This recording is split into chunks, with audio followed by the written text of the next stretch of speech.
you very much. Bless you. Well, a pleasant good morning to all of you. Доброго ранку усім вам.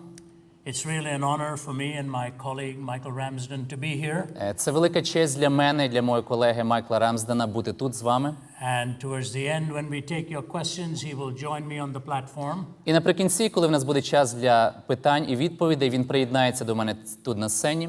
Michael is on our faculty at Oxford University. Майкл є частиною нашого факультету в Оксфордському університеті. But we are here in the Ukraine, and I think it's by divine appointment. Але ми приїхали сюди в Україну, і я думаю, що це є Божа рука в цьому. Because just a few months ago, I did not know I would be here. Тому що декілька місяців тому назад я взагалі не знав, чи я буду тут. But when the invitation came, Але коли прийшло запрошення, it was a decision my wife and I had to make. це було рішення, яке прийшлось прийняти мені з дружиною. Just in the last 12 months, За останні 12 місяців I have put my feet on the ground of 70 cities around the world. Я був в 70 різних містах по цілому світу. And 15 countries. В 15 різних країнах. So we travel a lot. І тому я дуже багато подорожую. For over 200 days this year. В цьому році це буде 200 днів подорожей. And when this invitation came, there was only 1 week available for us. І коли прийшло запрошення, в нашому календарі був відкритий лише один тиждень. I always take it off because it's Thanksgiving week. І я завжди саме цей тиждень виділяю для відпустки, тому що це день подяки в нашій країні. And I was to be with my family. І я це приготував, щоб бути своєю сім'єю. But we've been reading in the news of all of the challenges you've been going through. Але ми читали в новинах про всі ті випробування, через які ви проходите. So I said to my wife, what do we do? І тому я сказав дружині, що нам робити? And my wife's from Canada. Моя дружина з Канади. I'm from India. Я з Індії. We have a wonderful blended family. В нас така дуже цікава змішана сім'я. And my wife said this. І вона сказала наступне. She said, how can we think of a vacation when a nation is struggling to exist? І вона каже, як ми можемо думати про відпустку, коли країна бореться за виживання? And so with the blessing of my wife and family, I am here. І тому завдяки благословенню моєї дружини я приїхав сюди. Thank you for hosting us. І дякую за те, що ви приймаєте нас. I want to begin with two little stories. І я хочу розпочати з двох таких невеличких історій. The first one is a bit of a light-hearted one. Перша така легка історія. And I choose that because the subject is heavy. І я вибрав її, тому що тема, яку вона піднімає, є досить серйозна. And we may not have too many light-hearted moments. І, можливо, не завжди в нас є такі легкі моменти, де можна розслабитися. Then I will follow it up with a very sobering story. Але потім я розповім таку більш протверезяючу історію. And then deal with the issue of God and the problem of violence. І потім ми затронемо питання Бога і проблеми насильства. Here's the first one. І ось перша історія. These two guys were sitting in a restaurant. Двоє чоловіків сиділи в одному ресторані. And one fellow did not have enough money. І в одного з них не було достатньо грошей. So he made a bet with the second guy. І тому він вирішив поспорити з іншим. He said, let's make a bet. І каже, давай посперечаємось з тобою. I'll ask myself a question. Давай організуємо таку річ. Я задам сам собі запитання. And if I answer my question, you buy me a Coke. І якщо я відповім на це запитання, ти купиш мені Кока-Колу. Fellow said, that's a strange bet. Ти каже, щось дивне ти мені запропонував. You ask yourself a question, and if you answer it, I buy you a Coke. Тобто ти задаєш собі питання, і якщо я відповім, то я даю тобі, купляю тобі Кока-Колу? He said, oh, that's not the end. Ти каже, ні, це ще не кінець. He said, then you ask yourself a question. Він каже, тоді ти будеш наступний, і ти задаєш сам собі запитання. And if you answer it, I'll buy you a Coke. І якщо ти відповіш на це запитання, то я куплю тобі Кока-Колу. We will keep going. І ми так будемо продовжувати. Till one of us asks ourselves a question we cannot answer. Аж поки одна людина не задасть таке запитання, де ми не зможемо знайти відповіді. The other fellow said, I've never heard of a bet like Той this. каже, я ще ніколи взагалі такого не чув. He said, no, let's try Він it. каже, ні, давай спробуємо. He said, okay. Каже, давай. He said, since you proposed the bet, why don't you start? І він каже, оскільки ти запропонував це все, давай ти розпочни. He said, here is my question to me. Той каже, давай, ось я задаю питання сам собі. How can a rabbit burrow a hole into the ground without throwing mud onto the outside of the ground? Каже, як кролик може закопатися в землю так, що не викидає ґрунту на поверхню. He said, that's my question to me. Він каже, оце я таке питання сам собі задав. And here's my answer. І ось моя відповідь. The rabbit has to start burrowing from the inside of the ground. Він каже, щоб це сталося, треба кролику копати зсередини. The other man says, how can it do that? А другий каже, а як це можливо? He said, I don't know, that's your question. Він каже, я не знаю, це твоє питання. Questions are a reality for all of us. І ви бачите, що всі ми маємо якісь запитання. A moment a child begins to understand things. Як тільки дитина починає розуміти світ, What is the word most often used? Яке слово найбільше вона задає? Why? Запитує. Чому? Why? Чому? They keep on asking that. І вона продовжує задавати такі запитання. The reality is we ask it all of our lives. І реальність, що всі ми задаємо такі запитання. And so it's an honor for me to be at the Institute of Pedagogical Драгоманова University. І тому для мене великий привілей бути в педагогічному університеті імені Драгоманова. Because you're dealing with the hard questions of life. Тому що тут ви також ставите перед собою складні питання життя. From every discipline. В різних дисциплінах. And I'm honored that we theologians and philosophers are brought into it also. І для мене честь, що також і філософів, і теологів запрошують до цієї дискусії. Let me move to a sobering story. І тепер я перейду до іншої історії. It's a true story. Це правдива історія. In the year 2000, В 2000 році, when the former Soviet Union was emptying out its prisons, коли Радянський Союз випускав людей з в'язниць, there was a Hungarian prisoner. Був один ув'язнений угорець, His name was Andres Tamas. якого звали Андреас Томас. He had been imprisoned from when he was 20, І він був в в'язниці з віку 20 років. and he was now 75. І на той час йому вже було 75 років. They thought he was mad, Вони вважали, що він ненормальний, that he was talking nonsense, що він говорить якусь глупість. and they were going to do away with him. І вони просто хотіли позбутися A його. Hungarian psychiatrist came, Але один угорський психіатр прийшов, and he said, please, і він сказав, let me spend some time with him. будь ласка, дозвольте мені провести трішки часу з ним. He's not mad. Він не є ненормальний. He spent 55 years almost alone the whole time. Він 55 років провів на самоті. He's not talking І nonsense. тому він не говорить якісь дурниці. It's an old Hungarian dialect. Він розмовляє мовою старим угорським діалектом. Let me work with him. І давайте я поспілкуюсь з ним. After several days, Після декількох днів they made him quite well, йому стало краще. and they were taking him out of the prison. І його вивели з в'язниці. He was in a wheelchair, Він був на інвалідному візку. and he made his first request. І він зробив таке перше прохання. If you have not read the story, you will never know what he asked for. Якщо ви ніколи не читали цієї історії, ви ніколи б не здогадалися, що він попросив. Do you know what he asked for? І знаєте, що він попросив? He asked for a mirror.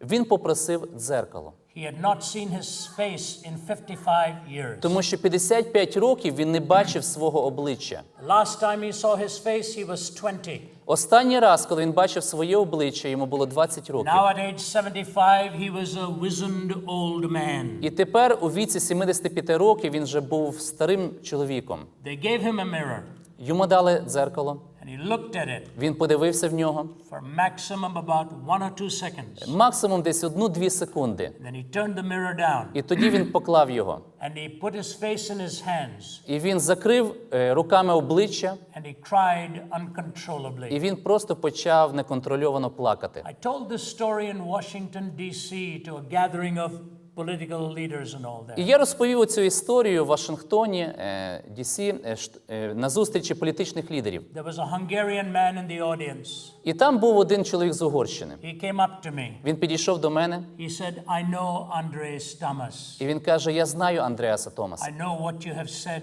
is true. І я знаю те, що ти розповів, це правда. He said they destroyed him. І він каже, вони просто знищили його. He had no idea of what he even looked like.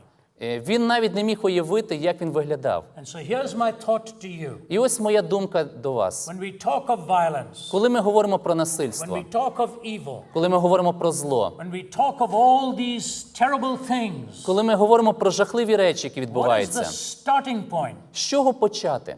How do we define the most important question? Як ми можемо визначити найголовніше запитання? Do you know what is that question? І знаєте, в чому полягає це запитання? What does it mean to be human? Запитання полягає в тому, що значить бути людиною. What is the meaning of your life and mine? Яке значення вашого життя і мого життя? I was talking to the director of your institute before we came here. Перед тим, як ми війшли сюди, ми говорили з дирекцією вашого And університету, he made a fascinating comment. і вони зробили таке дивовижне зауваження. He said, we're moving away from merely materialistic studies. Вони сказали, що ми відходимо від цієї старої радянської системи матеріалістичного погляду. Are we purely matter and nothing more? І чи ми справді є лише матерією і більше нічим Or is іншим? there something transcending about the essence of being human? Чи є щось більше в нашій людській природі? C.S. Lewis, the Oxford scholar, Клайв Льюіс, це дослідник в Оксфорді, made this comment. сказав таку фразу. He said, when a ship goes on to the high seas, Він каже, коли корабель відправляється в глибокі води, it has to answer three questions. перед ним стоїть три завдання, Number one, три запитання. Перше, how to keep from sinking. як зробити так, щоб не потонути? Number two, Друге, how to keep from bumping into other ships. як не зіткнутися з іншими кораблями? Number three, І третє, the most important question. найголовніше запитання, Why is it out there in the first place? куди він взагалі направляється? You see what he's saying? І бачите, що він хотів сказати? To keep from sinking is personal ethics. Щоб не потонути, це питання особистої етики. To keep from bumping into other ships is social ethics. Не стикатися з іншими – це питання соціальної етики. But why is it out there in the first place? Але куди ми направляємось, That is essential ethics, це вже фундаментальна етика, from which everything else emerges. з якої все інше випливає. Many hundred years ago, Багато сотень років тому назад there was an Old Testament prophet. був один старозавітній пророк. He asked the same І question. він задавав ті самі запитання. And he asked it of God. І він ставив ці запитання перед Богом. He said, how long, O Lord, must I call for help, but you do not listen? Він питав Бога і казав, доки, Господи, я буду тебе кликати, а ти не чуєш. Or cry out to you violence, but you do not save? До тебе я кличу насильство, та ти не спасаєш. Why do you make me look at injustice? Для чого ти мені несправедливість показуєш? Why do you tolerate wrong? Чому ти дивишся на муки? Destruction and violence are before me. Переді мною грабіж і насильство. There is strife and conflict abounds. Відбувається суперечка і носиться сварка. Therefore the law is paralyzed І тому закон припиняється. and justice never prevails. І не виходить до чину завжди право. The wicked hem in the righteous Але несправедливий вигублює праведного. so that justice is perverted. Тому правосуддя виходить перекривленим. You know, these men of God asked the same questions. І бачите, ці Божі мужі такі самі запитання задавали. They didn't hide from these questions. Вони не ховались від цих питань. Violence, Насильство, injustice, несправедливість, evil. зло. How do you look at this? Як ми можемо на все це дивитися? How do you tolerate it? Як можна до цього толерантно ставитись? And God gave him the answer. Але Бог дав йому відповідь. But let me begin with three things. І я хочу почати з трьох таких речей. Violence. Насильство. And we see that all around us. Ми бачимо це навколо. The German philosopher Friedrich Nietzsche Німецький філософ Фредріх Ніцше, was born in 1844, died in 1900, який народився в 1744 році і в 20 столітті помер at the age of 56. в віці 56 років. He was the son of a pastor. Він був сином пастора. Both of his grandfathers were pastors. Обидва його дідусі також були пасторами церкви. But Nietzsche lost his faith in God. Але Ніцше відійшов від віри в Бога. And he walked away from all religious ideas. Він відійшов від всіх релігійних ідей. And here's what he said. І ось що він сказав. He said, we have turned now away from God. Він сказав, ми відвернулись від Бога, He said, but we're going to have a problem. але в нас буде проблема. Here's the question. І ось запитання. He said, is there any up or down left? Він каже, чи залишилося, чи можемо знати, де низ і де верх? Is there any right or wrong Де left? право і де ліво? He said, will we need lanterns even in the morning hours? Він каже, можливо, нам знадобляться ліхтарики навіть вранці. And what did he talk about? Про що він говорив? He said, we need the Superman. Він говорив, що нам треба якийсь супермен, the strong man, якась сильна людина, to eliminate the weak of this world. яка би знищила всіх слабих цього світу. Adolf Hitler read Friedrich Nietzsche, І Гітлер читав Ніцше. and he bought 2 extra copies of the book. І він купив 2 екземпляри книги. He gave one to Joseph Stalin Один екземпляр він дав Сталіну and one to Mussolini, і один Мазоліні. to give them Mussolini. the philosophy of Nietzsche. Філософію Ніцше. It's very interesting. І дуже цікаво. Stalin was going to become a minister. He was a seminary student. Сталін також готувався, щоб бути християнським служителем. Він був студентом семінарії. And he decided to turn his back upon God. Але він вирішив відвернутися від Бога. His daughter Svetlana tells this story. І його донька Світлана розповідає одну історію. When he was dying, Коли він вмирав, she was standing by his bedside. вона стояла поруч з його ліжком. Paul Johnson, the historian, gives you the documentation of this story. І Пол Джонсон, він задокументував всю цю історію. Malcolm Muggeridge, the English journalist, personally told me this from talking to Svetlana Stalin. І Малком Мегрідж, журналіст, він особисто мені розповів цю історію, тому що він спілкувався з Here's Світланою. what she said. І ось що він сказав. Joseph Stalin was not a very big man. Він каже, Йосиф Сталін, він не був високого зросту. Stalin was his nickname, Сталін – це було його псевдонім, a man of steel. тобто стальна людина. He was lying in bed. Він лежав в ліжку, He was hallucinating. в нього були галюцинації. He said the wolves were coming to get him. Він казав, що вовки приходять, щоб його схопити, And he was waving his fist. і він махав до них кулаками.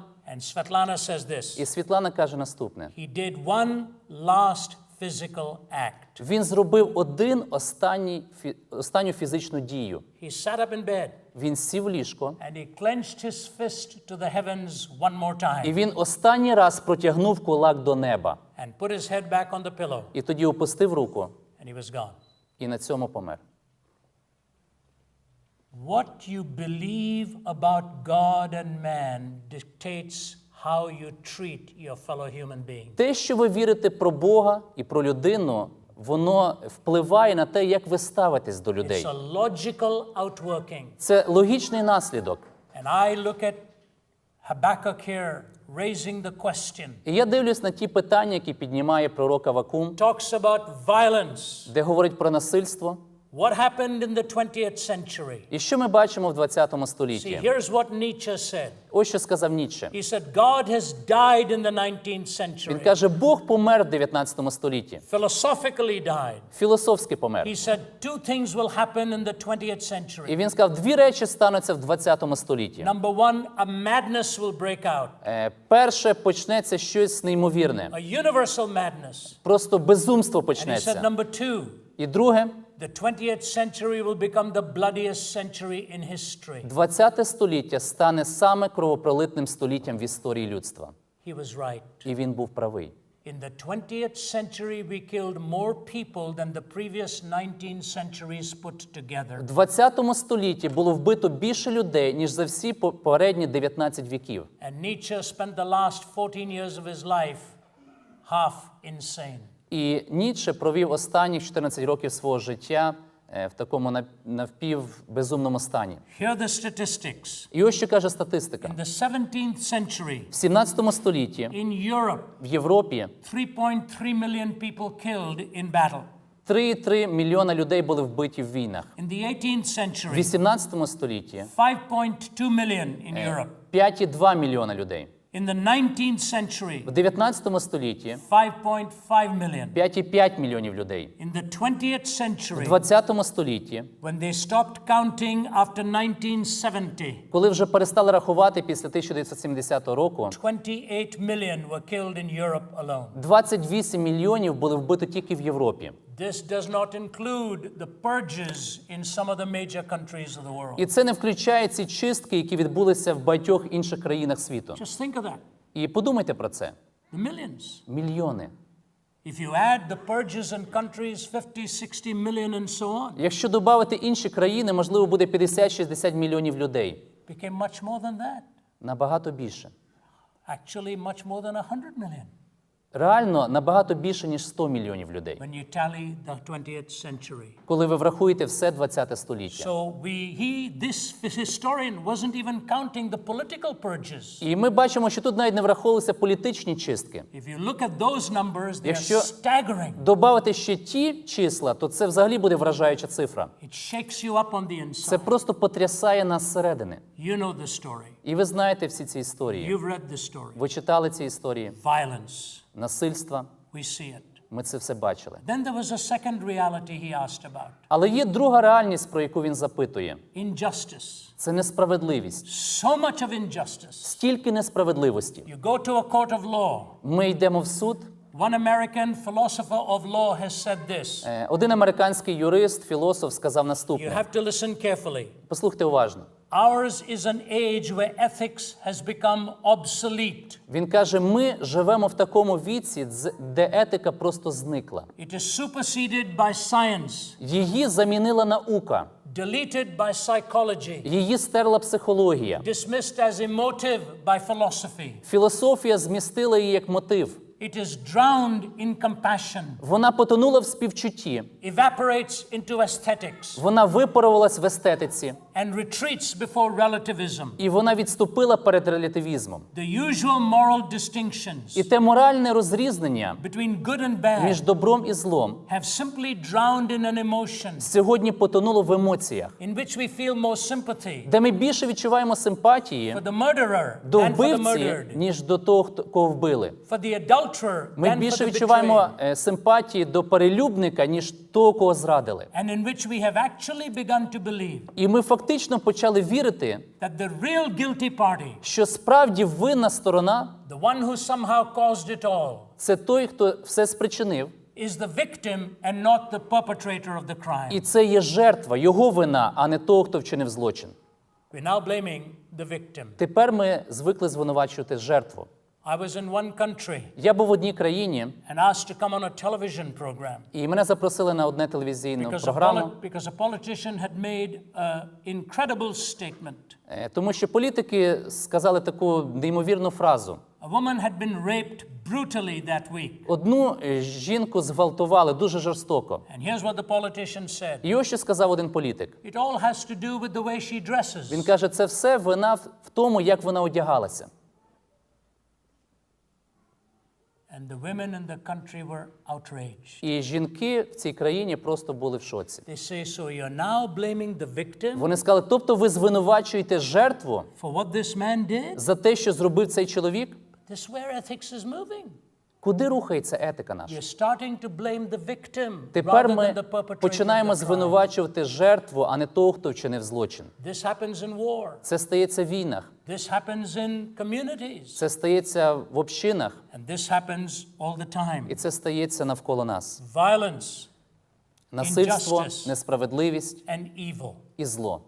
Here is the question. І ось запитання. What is evil? Що є зло?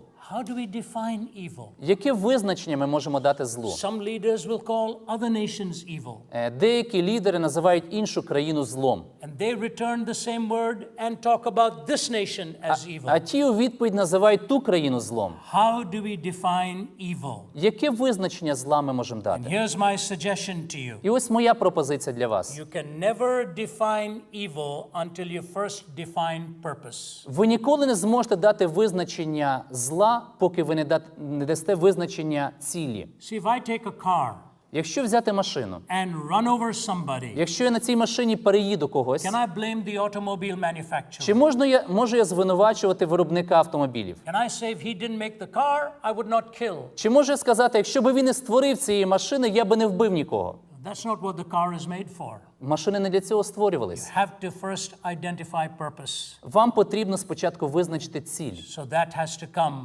within. І це щось всередині. God gives Habakkuk 3 І answers. Бог дає Авакуму 3 відповіді на його запитання. Here's the first one. І ось перша відповідь. That God actually exists. Перше, Бог існує. He said, the Lord is in his holy temple. І він розповідає про те, як Бог в своєму святому Let храмі, all the earth be silent before і him. нехай вся земля перебуває в мовчанні перед ним. We have to make this decision. Ми повинні зробити це рішення, based on reason основане на логіці, and connecting it to the heart. і пов'язати його з нашим серцем. Does God exist? Чи справді існує Бог? What arguments are there for his existence? Які аргументи на користь його існування? What evidence is there for Jesus Christ and his divinity? Які аргументи є на користь Христа і його божественності? Now, I want you to listen to me very Я carefully. хочу, щоб ви послухали уважно. Many years ago, I was speaking at the University of Nottingham in England, Багато років тому назад я мав промову в університеті Ноттінгему в Англії, and a man stood up і один чоловік піднявся, and he spoke out aloud. і він вголос сказав. He said, "There cannot be a God Він сказав, не може бути Бога, because there's too much evil in this тому world." що в світі надто багато зла. So I said, "Why don't you remain standing? І я сказав, давайте ви продовжите стояти, I'd like to interact with you." я хотів би трішки з вами Here's поспілкуватися. what I said. І ось що я сказав йому. When you are saying there is evil, Коли ви кажете, що є зло, aren't you assuming there is good? хіба ви тим самим не припускаєте, що є добро?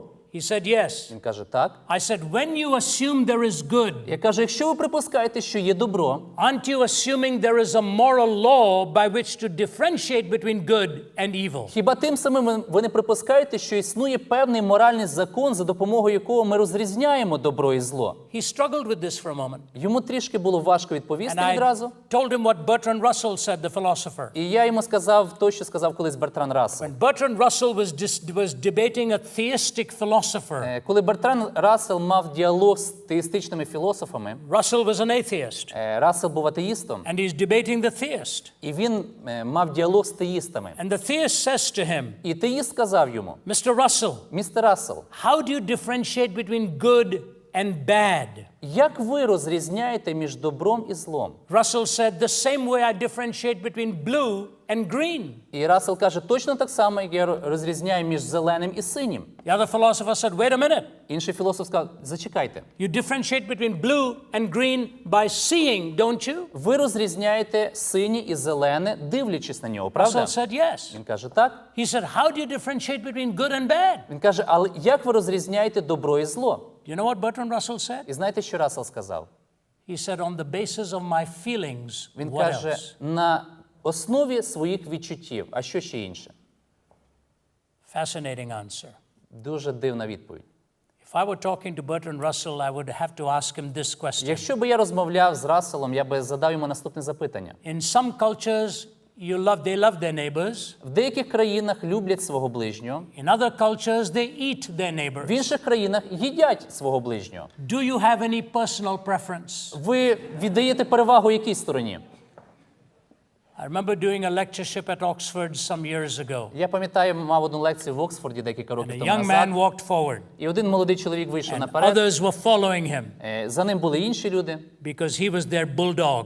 Він був їхнім лідером, таким бульдогом. And he looked at me. І він подивився на мене. He said, I disagree with you. There are no І він absolutes. каже, я з вами не згоден, абсолютів не існує. Everything is relative. Все є відносне. Now just think of that statement. І подумайте про цю фразу. If I say to you, all truth is relative, Якщо я вам кажу, що всяка істина є відносна, it either includes that statement or excludes that то statement. це має включати цю фразу або виключати її. If it includes that statement, that means that statement is also relative. Якщо It's це, not an absolute. Якщо це включає цю фразу, то значить і сама фраза вона є відносна, вона не є абсолютна. If it excludes that statement, Але якщо вона не включається в це твердження, then it is giving you an absolute while telling you there's no such thing as тоді людина absolutes. говорить вам про певний абсолют і стверджує, що абсолютів не існує. So relativism is І self-destructive. тому релативіст сам себе руйнує. What do I mean by an absolute? Що я маю на увазі під абсолютом? If you're driving on your car Якщо ви їдете в машині and you come to a red light, і ви зупиняєтесь на червоному so світлі, you decide to stop. ви вирішили зупинитись, At least in Romania, I think you stop at a red light. принаймні, I'm sorry, not Romania, here in Ukraine. принаймні в Україні зупиняється на червоне світло люди. Because I was going to say something else. Я мало не сказав Румунія. In India, В Індії, when we look at a red light, коли люди дивляться на червоне світло, we think it's Christmas time. вони вважають, що це Різдво. We don't stop at a red Там ніхто light. не зупиняється на червоне світло. But here In the Ukraine, you stop at a Але red light. принаймні в Україні люди зупиняються на червоне In світло. America, they stop at a red light. Так само в Америці. Because in some countries, they drive on the right. В деяких країнах їздять з правої сторони, In other countries, they drive on the left. в інших з лівої сторони. In India, we drive in the shade. А в Індії їздять в тіні. Wherever we are happy, we drive. Де хочуть, там їздять. So you come to a red light Тому ви під'їжджаєте до червоного and you світла, stop. ви зупиняєтесь And then you're singing a song. і співаєте якусь пісню And собі. you look at the car next to you. І ви дивитеся на машину поруч з вами, And you see that car moving. і ви бачите, машина починає And you рухатися. look at the light. Ви дивитеся на The світло, light is red. а світло червоне. And then all of a sudden you're wondering, І раптом перед вами вибір. is that car moving or am I moving? Це машина поруч рухається, чи я рухаюсь? What is your first reaction? Яка ваша перша реакція? Go for the brake. Ви відразу хочете нажати на гальмо. You press it harder. Ви тримаєте гальмо And you look out. і дивитеся далі, And something is still moving. і щось далі рухається. What do? Що ви тоді робите? You look for a tree Ви дивитеся на or дерево a building. чи будівлю, Something that is not supposed to move. на щось нерухоме. And you measure yourself by that. І ви вже оцінюєте себе згідно цього нерухомого What об'єкту. would happen if the tree and the building started moving also? А що би сталося, якщо будівлі і дерева також рухалися? It's like the man in Leicestershire, England, Це як людина в Англії, who used to work at a factory. яка працювала на And заводі, he stopped outside a clockmaker's store. і вона прийшла до майстерні, де ремонтували годинники. Every morning. Кожного ранку. And he was adjust his watch with the clock on the outside. Він підходив туди і настроював свій годинник згідно годинника, який там був. One day the clockmaker stopped him. І одного разу цей майстер зупинив його He said, I have a question. і каже, в мене запитання. I see you every day. Я бачу, що кожен день You adjust your watch with my clock. ви підходите і звіряєте свій годинник з моїм годинником. Why do you do that? Чому ви це робите? He said, I'm embarrassed to tell you Він this. каже, ви знаєте, мені соромно признатись. He said, I'm the timekeeper at the factory next door. Він каже, я слідкую за часом на заводі, який поруч I тут. have to ring the bell at 4 o'clock every Мені afternoon. треба кожного дня в 4-й годині дзвонити в дзвінок. But my watch doesn't work very well. Але мій годинник не дуже добре працює. So I adjust it with your clock every Тому morning. кожного ранку я настрою згідно вашого годинника. The clockmaker started laughing. І майстер почав сміятися. He said, you're not going to believe this. Він каже, ви знаєте, ви не повірите. My clock doesn't work very well either. Мій годинник також добре не працює. I adjust it with the bell from the factory. Тому I що hear я at 4 завжди o'clock every звіряю afternoon. його з дзвінком, який звучить кожен день в 4-й годині на заводі. That's what relativism does. Оце те, що робить релятивізм. Two wrong clocks. Два неправильні годинники, Getting wronger and wronger and wronger all the які все time. більше і більше стають неправильними. So this guy comes up in Oxford. І ось цей чоловік підійшов там в He said, I Оксфорді. don't agree with your absolutes. І він каже, я не згоден з вашими абсолютами. I said, I have a question for you. Я кажу, гаразд, в мене є запитання до вас. If I took a 1-year-old child Якщо я візьму однорічну дитину, and put the child on this platform, поставлю її тут на сцені, and I took a butcher knife, і я візьму ножа, and I cut the baby up і я поріжу її for my pleasure, заради свого задоволення, do you think I would have done something wrong? ви будете вважати, що я вчинив зло? He stopped, Він зупинився, sort of with his toe on the carpet, started to do так some дивився design. вниз, думав, розглядав, напевно, узор на Here's what коврі, he said to me. і потім каже, I would not like what you did, мені, звичайно, не сподобалось би те, що ви but I зробили, cannot honestly say to you, you would have done something але, wrong. якщо чесно, я не можу сказати, що це зло. From one of the finest universities in the world, І це представник одного з найкращих університетів світу. a young man who did not believe in absolutes. Людина, яка не має жодних абсолютів. See, God is the absolute. І бачите, Бог є тим абсолютом. And so you go back to the student in Nottingham. І повертаючись до того студента в Ноттінгемі, I said, when you say there's evil, do you assume there's good? я продовжив свій аргумент і кажу, якщо ви кажете, що є зло, значить agreed. існує і добро. Він згодився. I said, if you say there's good, you have to assume a moral law to differentiate between good and evil. Далі, якщо ви кажете, що є добро, значить мусить бути моральний закон, який розрізняє між добром і злом. He agreed. В кінці кінців він згодився. I said, but if you posit a moral law, you must posit a moral law giver, but that's whom you're trying to disprove and not prove. І тоді я кажу, якщо ви признаєте моральний закон, закон, значить є той, хто дав цей моральний закон, але ви заперечуєте його I said, існування. if there's no moral lawgiver, Якщо немає того, хто дав моральний закон, there's no moral law. то його взагалі немає. If there's no moral law, Якщо нема морального закону, there is no good. немає добра. If there is no Якщо good, нема добра, there is no evil. немає і зла. I said, what is your І я question? кажу, і в чому було ваше запитання? He looked at me and he said, what am I asking you? І він подивився на мене і каже, а про що я вас питав? Just like the young Oxford student. Точно так само, як цей студент з Оксфорда. I won't like it. I won't like. Він каже, мені не подобається це. Why not? А чому?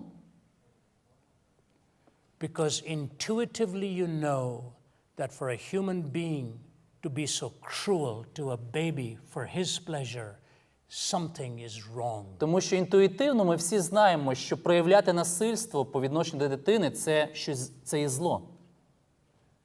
I want to tell you something that may make you feel uncomfortable. І я хочу розказати вам одну річ, яка, можливо, незручно вам буде слухати. I had this personal conversation В мене була одна особиста розмова with a general in Moscow з генералом в Москві. when they asked me to come and lecture at the Center for Geopolitical Strategy. Вони попросили мене дати лекцію в Центрі геополітичних They досліджень, make their strategy for all over the world. де вони розробляли стратегії для цілого світу. 4 stories above ground, 8 stories below ground, something like Це that. було в будівлі, де було 4 поверхи над землею і 8 поверхів під землею. Maybe the other way around, but Я it's не totally пам'ятаю, 12 можливо, і stories. навпаки, але щось типу того. The entire faculty was atheistic. І всі працівники були атеїстами. They had me on the hot seat. І вони мене посадили, My wife was on one side, поруч зі my мною colleague on сиділа the моя other. дружина, з іншої сторони мій колега. Question after question after question. І вони завалювали на запитання одне за одним. All atheistic questions. Всі питання, які були стосовно атеїзму. And I did my best to answer.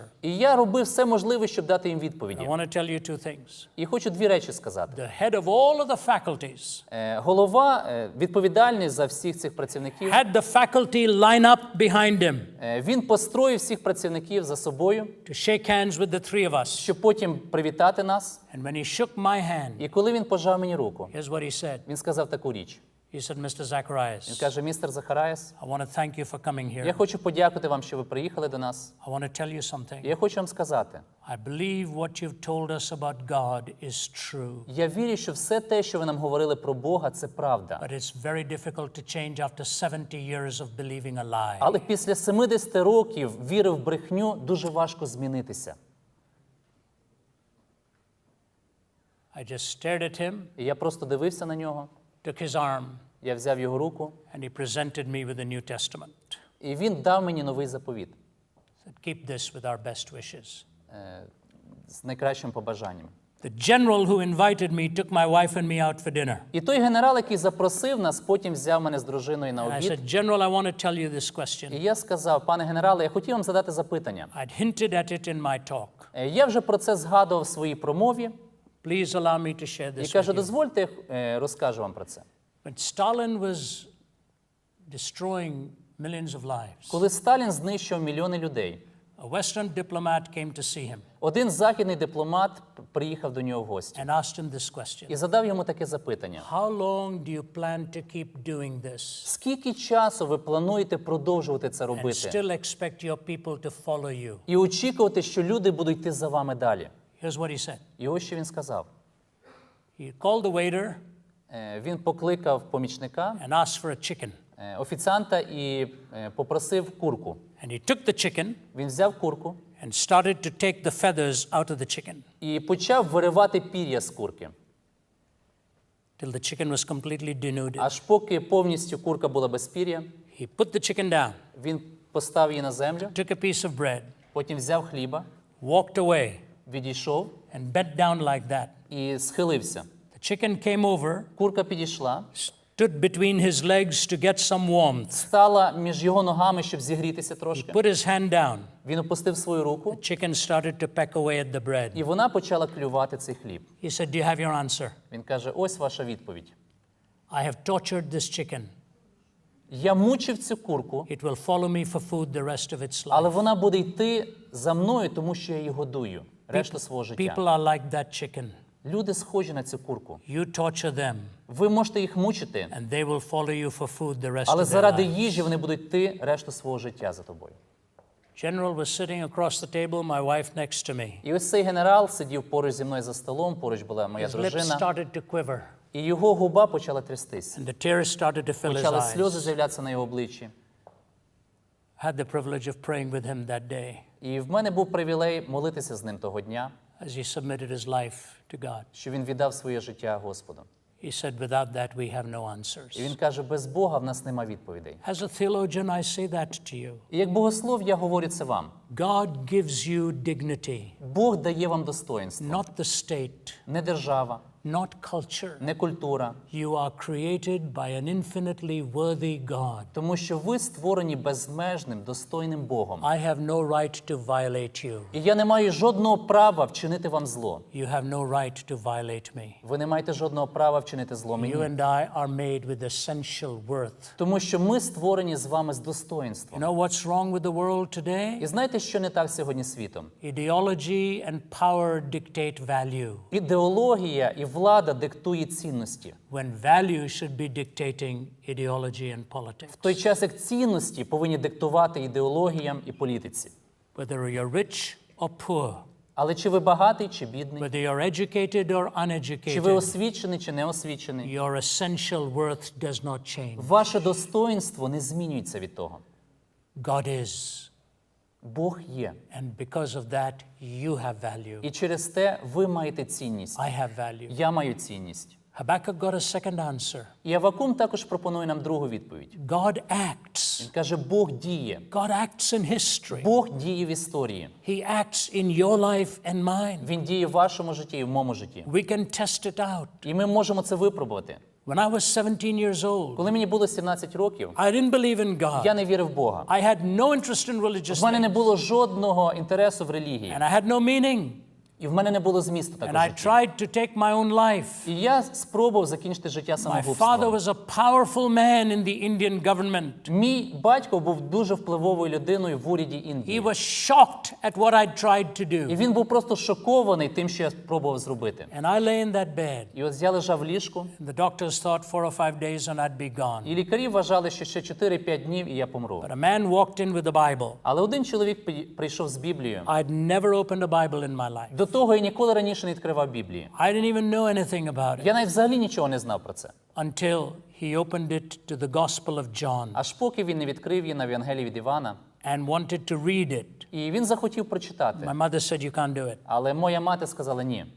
He said, I'm a minister. І він каже, я служитель. She said, my son's dying. Вона каже, але мій син You вмирає. cannot stay here. Ви не можете тут He said, знаходитись. what I want to give your son is the most important thing he can get. Він каже, але те, що я хочу дати вашому синові, це найважливіше. She said, give it to me and I will read it. Вона каже, гаразд, дайте це мені, я сама йому My прочитаю. mother's English wasn't very good. Англійська мова моєї матері не була найкращою. This was in old English. А це було ще на старій англійській мові She написано. started to read it to І me. вона почала читати мені. And I'm lying in bed listening to it. І я лежав в ліжку і слухав її слова. And it started to make sense. І тоді все почало набувати змісту. Jesus said, because I live, you also shall live. Ісус сказав, тому що я живу і ви будете жити. Why did that happen? Чому це так? I didn't ask for it.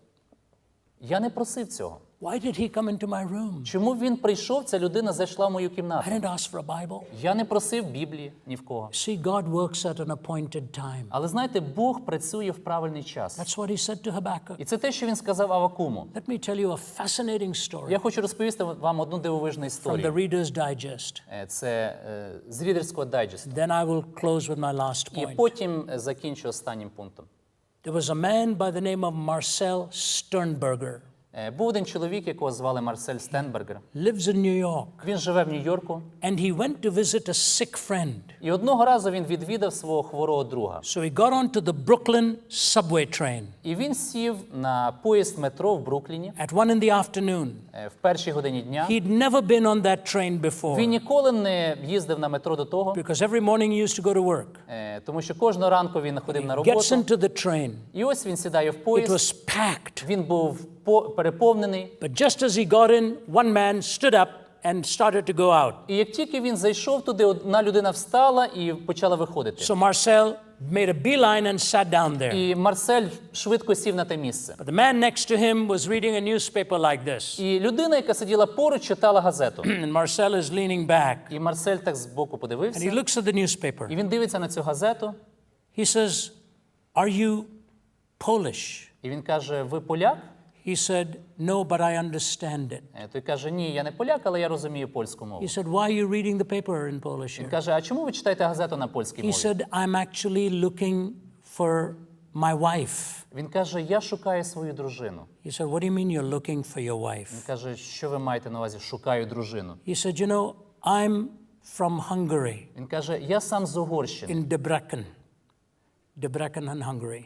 з The Брекена. city of Debrecen, yeah. Дебрекена. And he said, during the war, І він каже, під час війни, the Russians took me there коли радянські війська to bury the German dead. прийшли і взяли мене, щоб я ховав німецьких I військових, left my wife. я залишив там свою дружину. By the time I got Коли я back, повернувся назад, the Allies had arrived, то прийшли війська союзників, and I didn't find my і wife. я вже не міг знайти свою дружину. I wondered if she'd been taken to І Auschwitz. я думав, можливо, її забрали в Освенцим. And I'm reading this newspaper. І ось я тут читаю цю газету, So Sternberger thought for a moment. і Стенбергер задумався на He хвилинку. remembered being at a party some weeks ago, Він згадав, як декілька тижнів тому назад він був на одній вечоринці, sitting next to a woman і він сидів поруч з жінкою, who said she was from Debrecen, Hungary. яка сказала, що вона родом з Дебрекена, з Угорщини. Her name was Maria Paskin. І її звали Марія Паскін. And she said her husband had been taken away to Russia. І вона розказала, що її чоловіка десь забрали в Росію, And she had been taken to Auschwitz. а її забрали в Освенцим. And she said, I was rescued and brought here to the United States. І вона каже, мене врятували, я приїхала в Сполучені Штати But I have Америки, never seen my husband але так again. до того часу не бачила свого So чоловіка. Marcel remembered that І story. він згадав цю історію. And he looked at this man. І він подивився на того чоловіка. And he said, what is your wife's name? Він каже, а як звали вашу дружину? He said, my wife's name is Maria Paskin. Він каже, її ім'я Марія Паскін. And so he pulls out this paper and sees the name and telephone number. І він дістає газету, і там бачить номер телефону. And he asks this man, what is your name? І він каже, а як вас звати? He said, my name is Bella. Bella Paskin. Він каже, мене звати Бела Паскін. He says, get off with me. Він каже, виходьте зі мною. I'm going to make a telephone call. Мені зараз треба So подзвонити. he puts him outside Вони вийшли. and he goes into the telephone booth. Він йде до телефону, He dials the number. набирає номер He says, who am I speaking to? і каже, з ким я розмовляю? She says, this is Maria Paskin. Вона каже, це Марія Паскін. He says, Maria, what was your husband's Він name? каже, Марія, а як звали вашого чоловіка? Do you remember me? My name is Marcel. Пам'ятаєте, мене звати Марсель, ми з вами She said зустрічались. yes. Вона каже, так, так. She said, my husband's name is Bella Paskin. Вона каже, мого чоловіка звати Бела Паскін. He said, Maria, you're about to witness the greatest miracle of your Вона life. каже, Марія, ти перед найбільшим чудом, яке можна тільки побачити в житті. He took the phone Він взяв трубку and gave it to the man. і дав цьому And he чоловікові. stepped out of the telephone І booth. відступив в сторону з And here's all телефонної he будки. could hear. І все, що він чув, Maria, Maria, Maria. Марія, Марія, Марія. After the conversation, Marcel Sternberger gave him some money, І після того Марсель дав йому гроші, put him in a taxi посадив його на таксі, to go and meet up with his wife. що він поїхав до своєї дружини. Do you know what the New York writer says? І знаєте, що цей автор Нью-Йорку сказав? He says, was this accident? Він каже, це випадково сталося? Do you think he went to visit a sick friend by accident? Ви думаєте, він випадково поїхав, щоб відвідати свого хворого друга? Do you think he got into the train just at the time somebody was getting out and found that seat Ви by думаєте, він accident? випадково звільнилося місце, і він сів саме на тому місці? Do you think he sat next to Bella Paskin by І accident? ви думаєте, випадково він сів поруч з тим Бела Паскіном? You think he had been with Maria Paskin a few weeks before by І accident? ви думаєте, випадково він попав на ту вечірку, де була Марія Паскін? He said, was it by accident? Чи все це випадково? Or did God ride the Brooklyn subway that afternoon? Чи, можливо, в той день Бог керував бруклінським метро? That's what the writer asks. І це питання, яке задав автор цієї статті. I don't think you're here by accident. Я не думаю, що ви тут випадково. I don't think I'm here by Я не accident. думаю, що я тут випадково. I think you need to ask yourself the question, Я думаю, ми повинні задати собі запитання. do I know him? Чи я знаю його? Do I know he is intervening in my life? Чи я знаю, що він працює в моєму житті? My last thought. І моя остання думка. God is. Бог є. God acts. Бог діє. God changes. І Бог приносить зміни. Habakkuk said he changed my perspective. І Авакум сказав, що він змінив моє розуміння He світу. put my feet like the feet on the feet of a І він deer. поставив мої ноги на тверду основу. And I want to close with this І я хочу завершити and наступне. leave it open for І questions. потім ми відкриємо час для запитань. Because of my work in America, I get invited to many places. Через свою працю в Америці мене запрошують в різні місця. And I was asked to speak at a prison called the Angola prison І мене запросили в одну в'язницю, яка називається в'язниця Ангола. in Louisiana. Це в Луїзіані. 5,300 prisoners. 5300 ув'язнених. 85% on life without parole. 85% в них там, вони сидять там все життя. 45 on death row. 45 в них вирок смерті. And I was asked to 45%. speak there. І мене попросили там поділитися. The warden of the prison is a big guy. І охоронець, головний, який був в цій в'язниці, це був When такий великий when чоловік. he first arrived at the prison, І коли він вперше прийшов в ту he в'язницю, saw blood on the він walls, побачив кров на стінах, blood on the floors, кров на підлозі, blood on the ceilings. кров на стелі And навіть. here's what he found out. І ось що він дізнався. Whenever a prisoner came to Angola, Коли ув'язнений потрапляв в цю в'язницю Ангола, he was given a knife йому давали ніж, so that he could defend himself. що він міг захистити себе. That was the prison. Отакі були правила в тій в'язниці. And the warden went to see the governor. І тоді він пішов до губернатора He said, I'll take this job. і каже, я візьму цю роботу, This is the bloodiest prison in America. тому що це була найжорстокіша в'язниця в Америці. I will change it. Він каже, я візьму цю роботу, але я все зміню там. Let me do it my way. Але дозвольте це, щоб було по-моєму. The governor said, okay. Губернатор сказав, гаразд. He put a Bible in every cell. І що він зробив? Він в кожну камеру помістив Біблію. He started Bible studies. Він почав дослідження Біблії He started проводити. a theological seminary inside the prison. Всередині в'язниці він навіть розпочав богословську семінарію. And here's what the warden told me. І ось що сказав мені He начальник said, цієї Ravi, you в'язниці. could walk past any cell Він каже, Раві, ти можеш зайти в будь-яку камеру. and take the prettiest girl with you. Ти можеш зайти навіть з найгарнішою жінкою в You камеру. will have no nasty comment. Ти не почуєш жодного негарного слова. You won't hear one whistle. Ти не почуєш, що хтось там свиснув. You will not hear any bad Ти не language. почуєш негарних слів. He said, in my prison, Тому що в моїй в'язниці no bad language from either the inmates or the в staff. нас заборонені неправильні слова як в ув'язнених, так і в працівників. 90 of them are doing a degree in theology, 90 чоловік зараз здобувають степінь в богослів'ї. even though they will never get out. Хоча вони ніколи не вийдуть на свободу.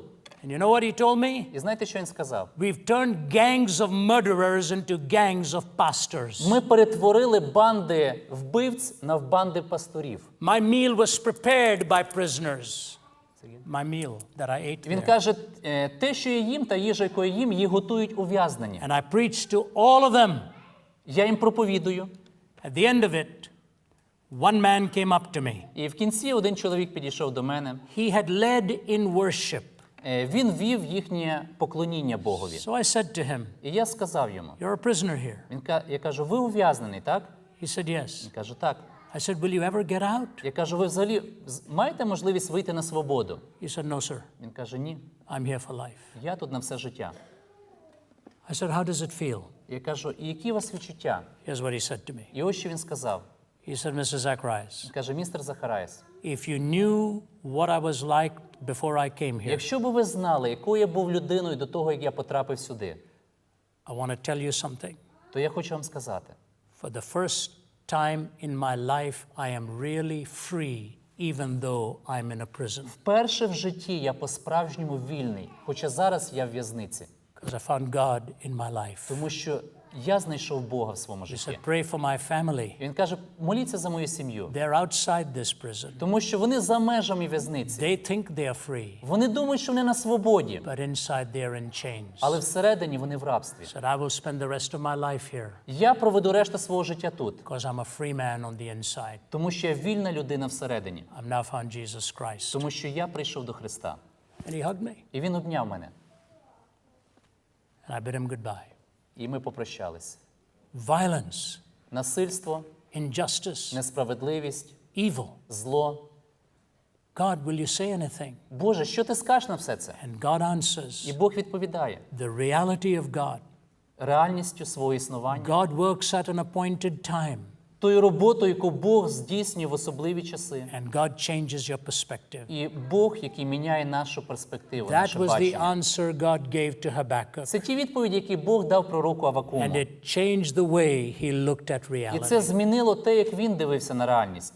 That is my initial presentation to you, and hopefully in the questions we'll have more time. І це моя початкова презентація вам. Я сподіваюся, що під час часу запитань і відповідей я більше зможу Thank you for поділитися giving з me a вами. hearing. Дякую, що ви вислухали God мене. bless you.